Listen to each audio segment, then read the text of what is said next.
বর্তমান বিশ্বে ছাদ বাগান একটি জনপ্রিয় কনসেপ্ট। সারা বিশ্বেই এটি জনপ্রিয়তা বৃদ্ধি পাচ্ছে ব্যাপক হারে। এদিক থেকে পিছিয়ে নেই আমাদের বাংলাদেশ, বিশেষ করে ঢাকা সিটি। আপনি যদি ছাদ বাগান করার পরিকল্পনা করে থাকেন, এই 7টি নিয়ম অবশ্যই মানতে হবে। এখান থেকে যদি একটি নিয়মের ব্যত্যয় ঘটে, তাহলে আপনার ছাদের হয়ে যেতে পারে অপূরণীয় ক্ষতি। 1 নাম্বার, ছাদের লোডিং ক্যাপাসিটি সম্পর্কে জানা।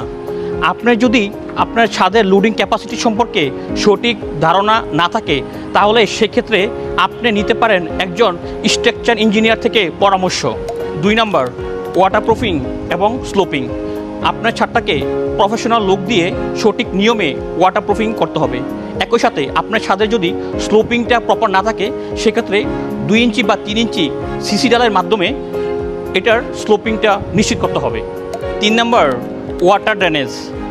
এই কাজটি করতে হবে নিখুঁতভাবে। এখানে যদি প্রপার পদ্ধতিতে এই ওয়াটার ড্রেনেজটা সিস্টেমটা ইনস্টল করা না যায়, সেক্ষেত্রে পানি জমে ছাদের হতে পারে অপূরণীয় ক্ষতি। 4 নম্বর, স্টোন বা ড্রেন সেল ইনস্টল। এটি খুব ইম্পর্টেন্ট। এটির মাধ্যমে পানি নিষ্কাশন ব্যবস্থা নিশ্চিত করা হয়। একই সাথে ছাদকে সয়েল বা গ্রোয়ার মিডিয়া থেকে সেপারেশন করা হয়, এতে করে ছাদ থাকে একদম নিরাপদ। 5 নম্বর, জিওটেক্স ইনস্টল। জিওটেক্স ইনস্টল করার মাধ্যমে ড্রেন সিস্টেমকে সচল রাখা হয়, যাতে করে সয়েল বা গ্রোয়ার মিডিয়া ড্রেন সিস্টেমকে ব্লক করতে না পারে। সেই জন্য জিওটেক্স ইউজ করা খুবই গুরুত্বপূর্ণ। 6 নম্বর, গ্রোয়ার মিডিয়া মিক্সিং। ছাদ বাগান যেহেতু একটি নির্দিষ্ট পরিমাণ মাটির মধ্যে করতে হয়, সেক্ষেত্রে গ্রোয়ার মিডিয়া মিক্সিংটা খুবই ইম্পর্টেন্ট। আপনি গ্রোয়ার মিডিয়া মিক্সিং করার ক্ষেত্রে আপনাকে অবশ্যই জানতে হবে কোন সারটা কী পরিমাণ ব্যবহার করবেন, কোন সয়েলটা ব্যবহার করবেন।